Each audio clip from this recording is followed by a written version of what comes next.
The morning Mom's doctor whispered she wouldn't see November. A stale draft from the office fence chilled my neck as I spotted my brother's initials on a flagged $78,000 ledger entry. I'm Rowan 56, a weary internal controller clutching Mom's old wooden chair on the porch. Ever had one moment fracture both family and work? How did you face it? The day started with the brittle snap of a mountain breeze, the kind that stings your ears before the sun has a chance to soften it. I was still pulling on my sweater when the call came from the hospice nurse, her voice carrying that careful tone people use when they know they're bringing a storm home your mother. It's time to prepare. Those words hung in my chest like cold ash. I drove the winding road to her bedside with the windows down, letting the smell of wet leaves and wood smoke tether me to something tangible, anything but the truth.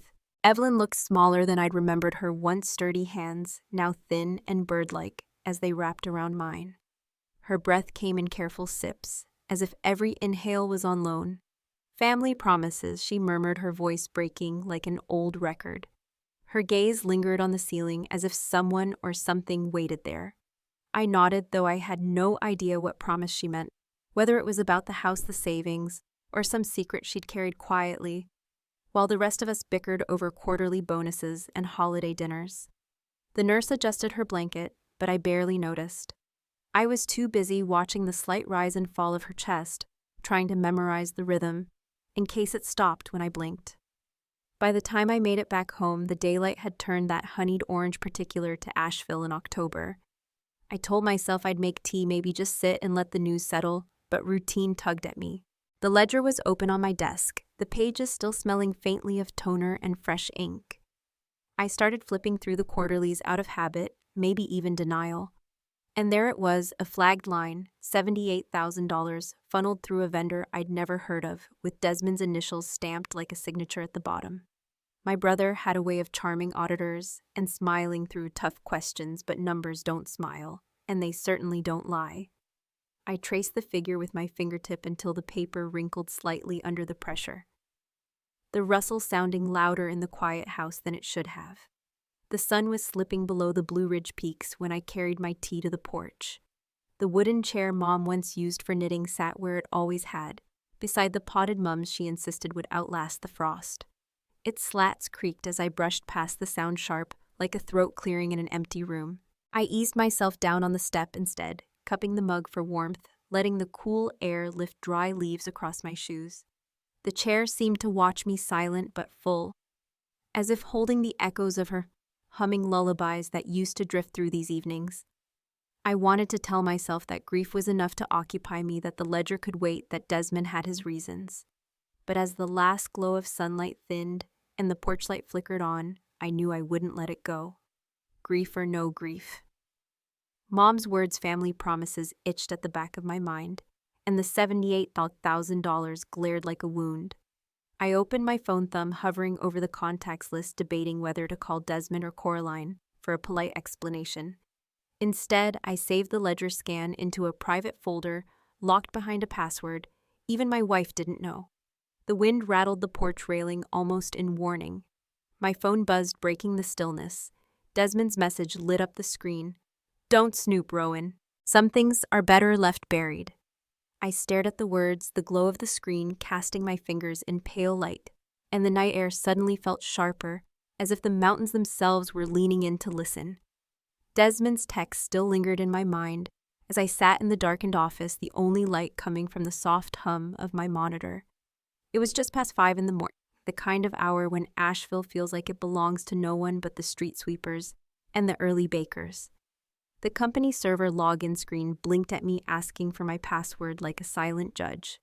I entered it, half expecting some alarm to trip, half hoping the whole thing would lock me out so I could go home and pretend I hadn't seen that ledger entry at all. Instead, the screen opened to rows of numbers, invoices, and timestamps stretching like an unending highway. My eyes scanned line after line, stopping when I found another vendor that shouldn't exist, another consulting fee in round, suspicious amounts. I printed each one, the laser printer's steady hum filling the silence, and slid the pages into my old leather briefcase. The handle creaked when I lifted it, the sound oddly satisfying like the click of a seatbelt before a dangerous ride. There was a chill in the air-conditioned space, one that crept up through the soles of my shoes, reminding me I hadn't really slept. Later that morning, I called Gideon, my son, more out of duty than optimism. He answered on speakerphone, the faint tapping of his thumbs against a screen audible behind his flat tone. "Dad, I can't just drop everything to sit by Grandma's bed," he said, voice distant as though he were already somewhere else entirely. "She probably wouldn't even know I'm there." I bit back a retort, staring out the office window at the bare trees along Patton Avenue, their branches scribbling against the dull, gray sky. "She still knows us," I murmured, but he'd already shifted the conversation to how finals were brutal this year, his words as perfunctory as the call itself. When the line clicked dead, the silence in the office felt heavier than before. By the time the sun dipped behind the ridges, I found myself in the corner booth of a local cafe, a place I used to take Coraline for pie, when we were all still on speaking terms. The air smelled of burnt espresso and cinnamon, the floor sticky near the counter, where a barista hummed to herself. I was nursing a lukewarm cup of black coffee when Coraline's voice floated from the table behind me, low but strained. "Minimum payments. Yes, just enough to keep the lights on. We can't let people know we're behind, not with the holiday gala coming." Her words came with the faint click of a pen cap, over and over like a nervous metronome. I didn't turn to look. I didn't need to. The Coraline I knew prided herself on appearances, always smiling, always polished. And now here she was, talking in a whisper about survival. As I left the cafe, the cold wind slicing through my coat, a glint of white caught my eye near the trash bin outside. A folded notice with Coraline's handwriting scrawled across the corner, an unpaid HOA fee past due by 2 months. The edges were smudged as though it had been handled too many times, stuffed into pockets and purses, before finally being tossed. I glanced around, then quietly snapped a photo with my phone, the camera's flash reflecting briefly in the metal lid of the bin. The picture wasn't proof of anything damning, not yet, but it was a thread. And I'd learned over years in corporate audits that a whole tapestry can unravel from a single loose thread. As I walked back to my car, my phone buzzed again, the vibration sharp against my palm. An email alert flashed on the lock screen. The flagged transactions I'd been tracking now totaled 6 figures. My breath caught in the cold air, forming a thin cloud that lingered a moment longer than it should have. The number was no longer something I could file away for.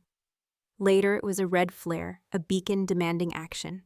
I slid into the driver's seat, the upholstery stiff from the cold, and just sat there for a moment, engine off, hands on the wheel. Desmond's warning replayed in my head, low and steady, as if he were in the passenger seat whispering, "Don't snoop, Rowan. Some things are better left buried." The dashboard clock ticked past 6, the faint glow of the numbers casting the car in an eerie stillness. I didn't start the engine right away.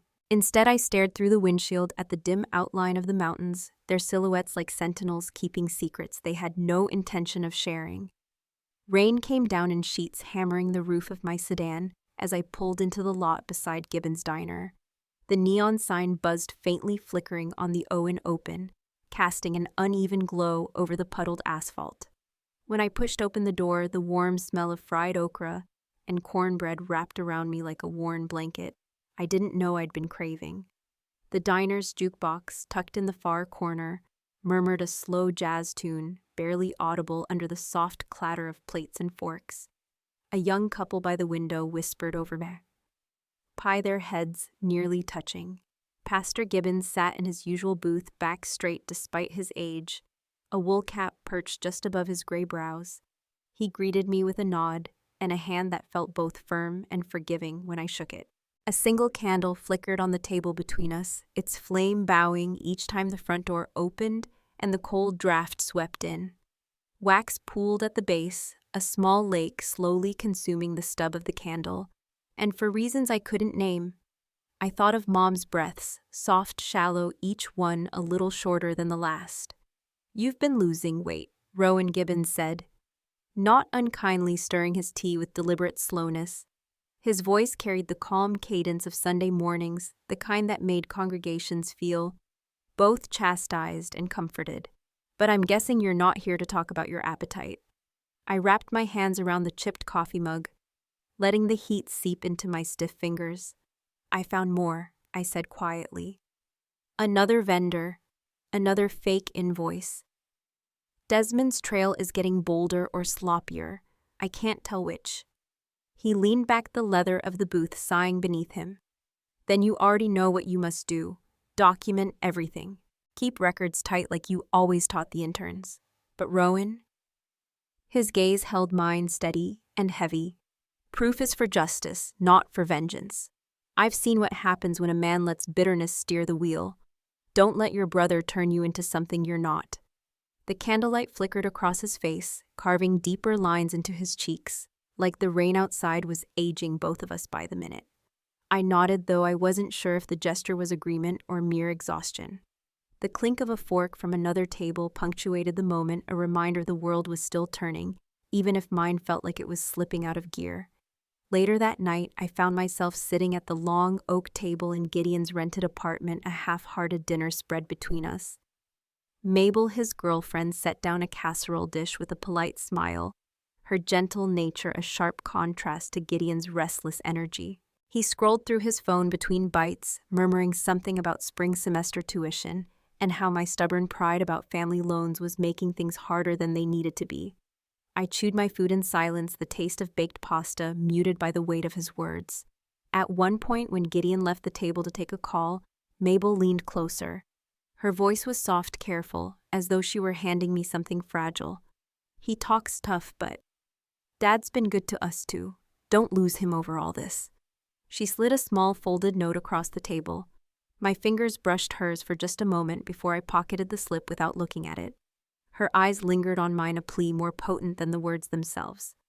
When I stepped back into the cold, the rain had slowed to a mist, streetlights turning the droplets into tiny orbs of gold. My phone buzzed as I unlocked the car, the screen lighting up with a notification that made my stomach tighten. 401k. Access suspended, pending review. The glow of the message reflected faintly in the windshield, pale and ominous, as if the car itself were whispering a warning. I sat there for a long time, the engine off, listening to the rain tick against the hood. The folded note from Mabel pressed against my thigh, a reminder I couldn't yet bring myself to read.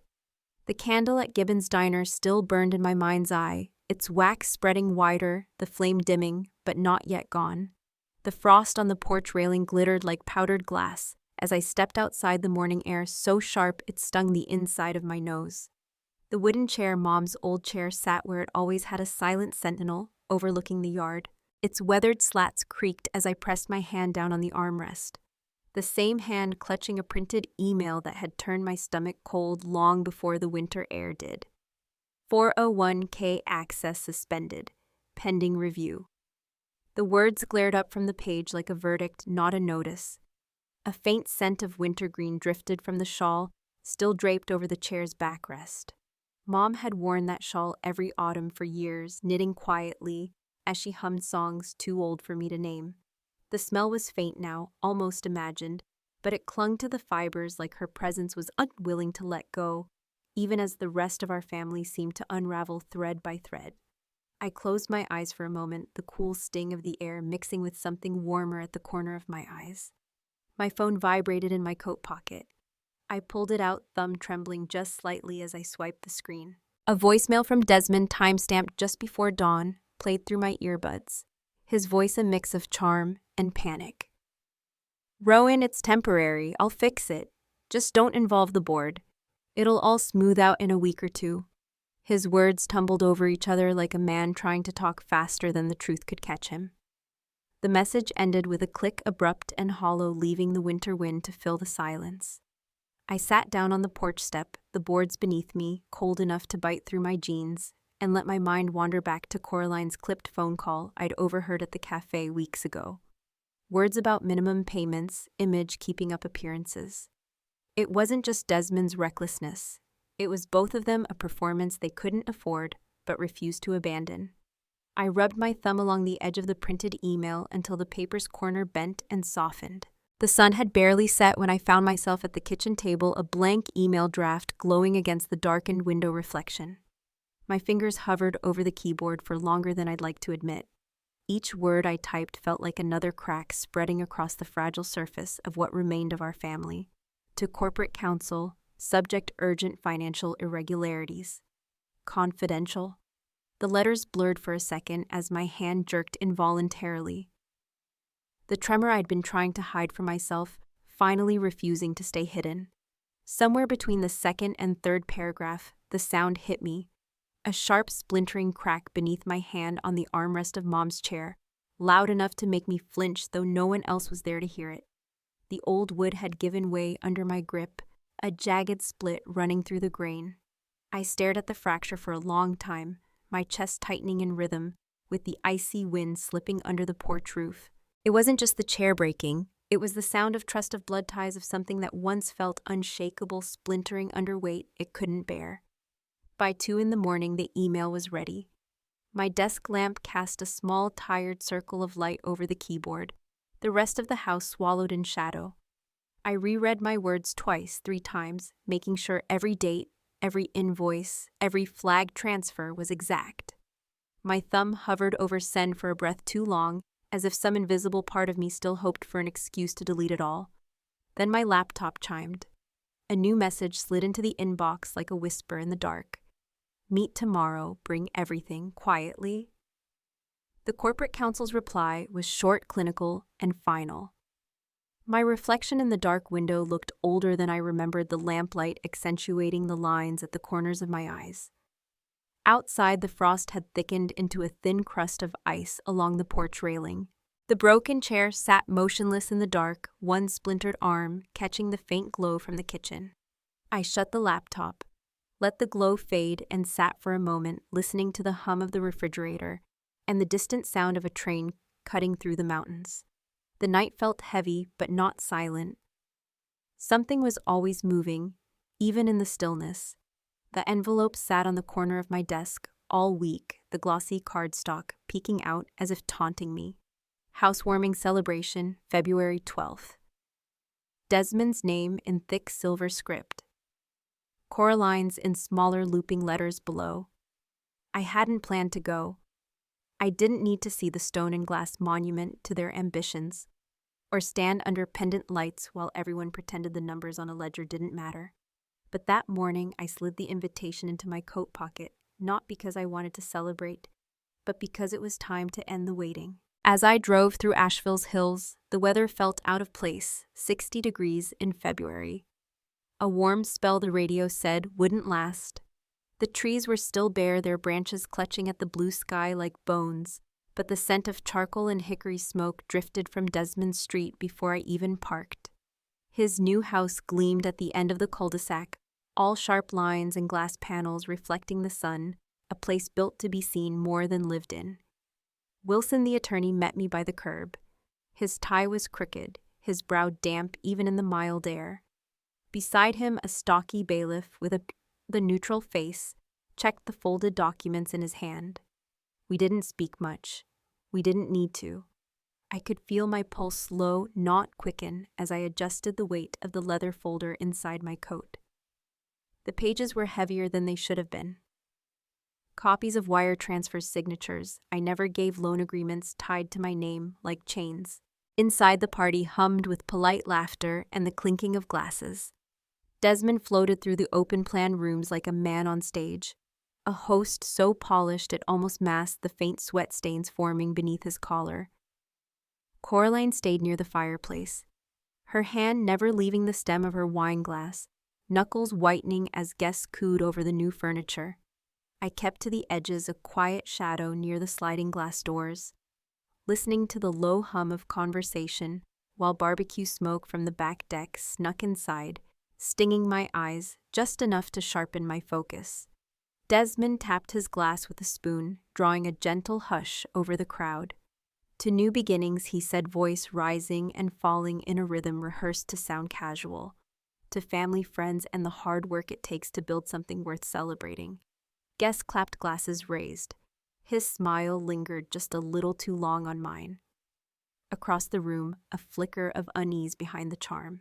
I caught Wilson's eye and gave the smallest nod. The attorney straightened his tie. The bailiff stepped forward with quiet authority. his shoes making a soft thud on the polished hardwood as he crossed the space between us and Desmond. The murmurs began before the papers even left the bailiff's hand. When Desmond opened the envelope and his grin faltered, the room went still. "Court order," Wilson said evenly, his voice just loud enough to carry. "Effective immediately, suspension pending investigation." Gasps rippled through the guests. Someone set down a flute of champagne too hard, the fizz spilling over in a whisper before going silent. I stepped forward, the folder in my hand, no longer feeling heavy, just necessary.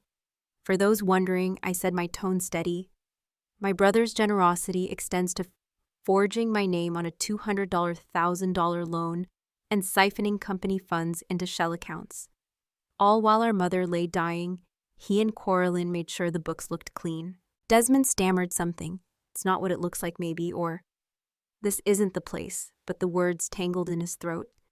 Coraline's sharp shriek cut through the air, a brittle sound, as her wine glass slipped and shattered on the hardwood, crimson staining the floor like a warning flare. The chatter died altogether, replaced by the faint crackle of the barbecue outside and the soft whir of the central air. The bailiff finished his duty, the papers now trembling slightly in Desmond's hand. Guests began to murmur again, softer this time, in the way people do when they're deciding whether to leave quietly or stay to see if something worse will happen. I turned, scanning the crowd, friends, colleagues, neighbors, most looking everywhere but at Desmond.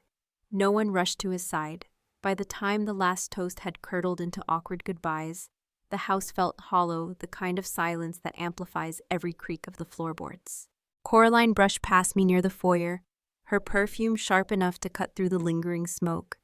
She didn't look at me as she whispered her words, a needle meant to slip between my ribs. "You just ruined your son," she hissed, her lips barely moving.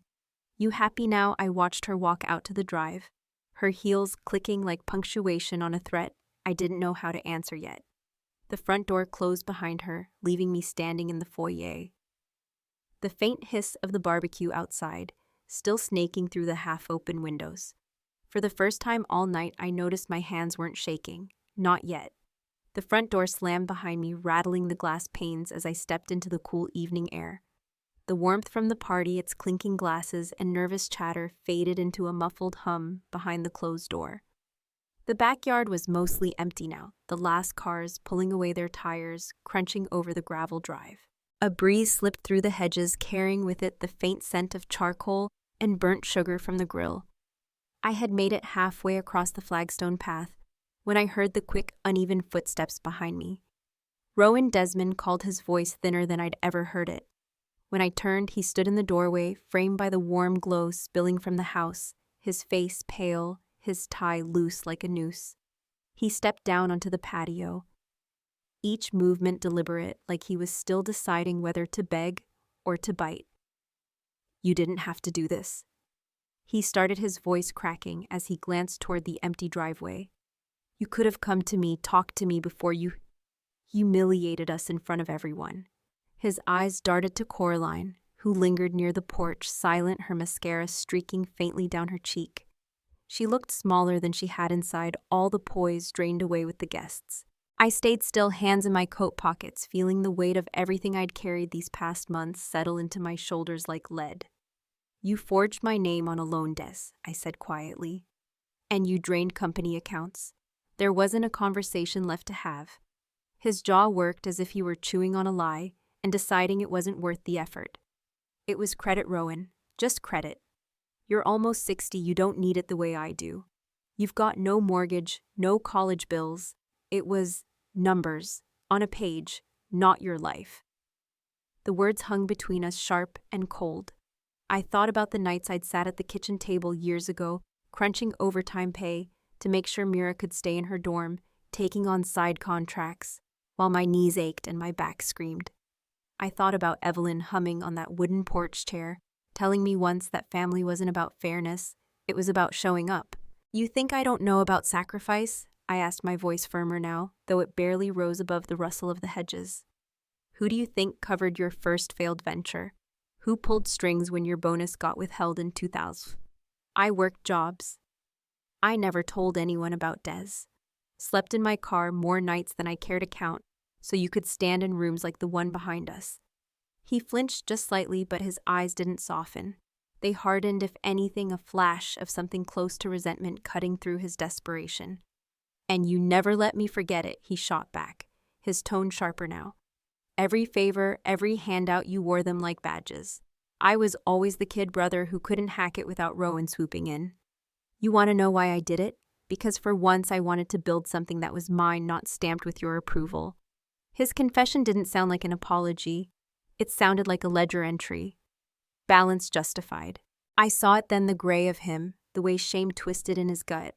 Not because he'd hurt me, but because I'd caught him. He wasn't asking for forgiveness. He was bargaining for dignity. I stepped closer, the gravel crunching softly under my shoes, and looked him square in the eye. "You didn't just forge my name," I said, my voice steady but heavy as the words left me. "You erased everything we had." For a moment, nothing moved except the hedges swaying in the evening breeze. Coraline sniffled quietly on the porch, dabbing at her eyes but saying nothing. Desmond's gaze wavered, dropping for the first time since he'd followed me outside. Then, without another word, he turned and walked across the patio, his shoes clicking against the flagstones until the sound faded into the house. He didn't look back. I stood there for a while, feeling the cold creep in, as twilight gave way to full dark. Somewhere in the distance, a car engine turned over, a reminder that the night was still moving. Even if everything inside me felt suspended, like the world had gone very, very still. Pastor Gibbons found me in the yard just after sunrise, crouched beside the old wooden chair. My hands were black with soil and streaked with a tacky coat of wood glue. The cracked slat lay across my knees like a wound I wasn't sure could be mended. The morning air carried a damp chill, not quite winter anymore, but not yet spring. A faint whiff of fresh earth and blooming roses trailed from the beds along the fence. Early blossoms just daring to open. "You're either fixing it or burying it," Gibbons said softly, his voice as even as the morning light. He eased himself down onto the garden bench beside me, his coat still dotted with dew. The scent of his ever-present cinnamon gum hung faintly between us, a strange comfort. "I'm not sure yet," I admitted, running a thumb over the splintered edge. "Part of me wants to toss it, let the landfill swallow it. But Mom loved this thing. She'd hum for hours out here knitting, watching the cardinals fight over the feeder. It feels wrong to let it rot just because the rest of us, well, broke." He nodded, his eyes lingering on the chair, as if it too were a soul in need of tending. "You know, not everything we mend comes out the same. Some things just need to be good enough again. Not perfect, just whole enough to keep their place." The words settled in me heavier than they sounded. I'd spent so much of the past few months chasing proof, pushing for consequences, letting the anger shape my days. And now, with the paper trail secured and Desmond off licking his wounds somewhere, all that was left was the quiet ache and the space it left behind. "I can't tell if I regret it," I said after a long pause, "or if I feel lighter. Maybe both." My hands tightened on the slat until a bead of glue oozed out along the seam. Gibbons didn't rush me. He just sat there watching a robin hop across the grass. "It's normal to feel both. You stood up for yourself. That doesn't erase the grief, but it can give it somewhere to go." He glanced at the yard, then back at me. "What's next, Rowan? When the lawyers are done and the whispers die down, what's left for you?" I looked around at the half-turned soil, the row of rose bushes Evelyn planted years ago, when her hands were steadier. "A garden," I said finally, "for her. A space where the kids and I can sit, maybe plant something new each season. She deserved quiet and dignity at the end. I figure I can at least build a little of that here for what's left of us." The crunch of boots on gravel pulled my attention to the side gate. Gideon stood there, shoulders hunched, a hesitant look in his eyes, as he took in the scene, me with glue-stained hands, Gibbons quiet as a stone. Without a word, he stepped closer, picking up a stray brick from the pile near the bench. "Was he always like that?" Gideon asked after a long silence, his voice low. "Dad, was he always this selfish?" I let out a breath I didn't realize I'd been holding. "No," I said, my voice softer than I meant it to be. "He wasn't, but somewhere along the way we lost the thread. Maybe all of us did. We worked in silence for a while, setting the bricks in a line to frame the budding rosebed. The air smelled faintly of rust and glue, a mix of decay and repair. When we were done, Gideon reached into his jacket and pulled out a small photo, edges worn.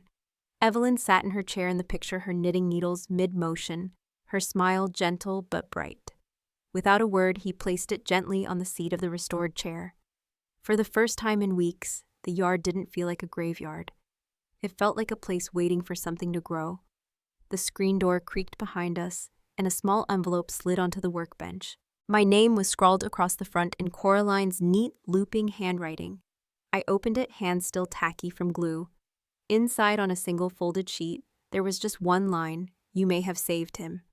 The breeze caught the edge of the note, but I held it firm, staring at those 5 words as the morning light broke fully across the yard.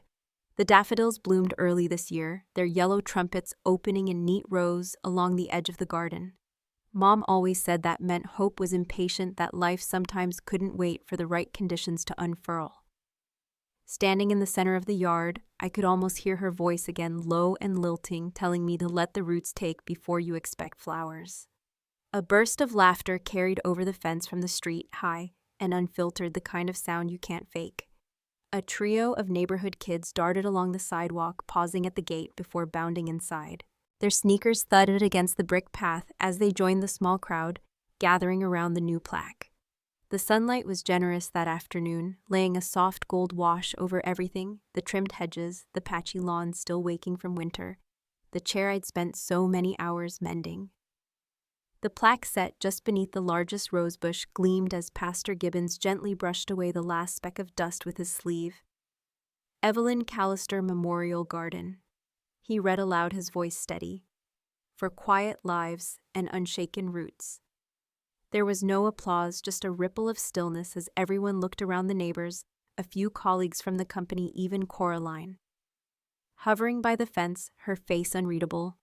It wasn't solemn exactly, more like the world had collectively agreed to pause for a breath. Children knelt by the garden beds, gloved hands digging neat holes for bulbs. I crouched beside a boy no older than 7, guiding his hand as he lowered a tiny seedling into the cool soil. His eyes were fixed on the task, lips pursed in concentration, a streak of dirt smeared across his cheek. "Like that," I murmured. "Gentle. Roots first, then cover." He nodded as if I'd just handed him a secret worth guarding. When the last bulb was in place, I eased myself into the restored wooden chair. It groaned softly, but held the faint scent of wood glue still clinging beneath the polish. My shirt collar stuck slightly to the back of my neck with sweat, though the breeze coming off the hills kept it bearable. I leaned back, letting the sun settle over my face, watching the neighbors chat and sip lemonade from mismatched cups. Their smiles weren't the polite, brittle kind I'd grown used to at company functions. They were softer, unhurried, free of calculation. Gideon approached, 2 glasses of lemonade in hand. The condensation slid down his fingers, dripping onto the grass as he handed me one. "Mom would have liked this," he said quietly. His eyes scanned the garden, the new life sprouting where frost had ruled weeks before. We raised our glasses in a silent toast. The clink was soft, nearly drowned out by the buzz of bees drifting lazily from bloom to bloom. As the gathering wound down, Mabel lingered by the plaque, tracing the lettering with a fingertip. She looked over at me, her expression gentle but knowing. "You didn't save him," she said softly. Not accusing, just stating a truth I'd known, but hadn't let settle. "But maybe you saved yourself." Her words hung in the air as the last guest trickled out. Gideon stacked the empty cups, Pastor Gibbons raked the stray mulch back into line, and the garden slipped into a comfortable hush. I stayed seated, my fingers trailing along the smoothed edge of the chair's armrest, the once cracked wood now whole beneath my touch. The wind stirred, carrying with it the mingled scents of blossoms, fresh soil, and faint barbecue smoke from a neighbor's grill down the block. It wasn't the same smell as Desmond's party months ago. No sting, no tension, just a reminder that life kept rolling forward, whether we were ready or not. As the sun dipped low, painting the sky in amber and lilac, I let the garden empty of everyone but me. The plaque caught the last of the light, and somewhere a cardinal landed on the feeder, chirping as if nothing in the world had ever gone wrong. "That's enough," I whispered to no one in particular, maybe to Evelyn, maybe to myself. The words felt final but not heavy, like setting down a box you'd carried too far, only to realize your hands were finally free. The garden is quiet now, the mended chair warm beneath me, as the last streaks of sunset paint the roses in soft gold. It's strange how something cracked can feel sturdier once it's been cared for. How silence can hold more comfort than any apology ever could. Justice may have steadied my footing, but forgiveness is what lets me breathe again. Sometimes bridges collapse so we can see which ones are truly worth rebuilding. If you've ever faced a season of loss or betrayal, how did you find your footing again? Share your story or just let me know what lesson you carried forward.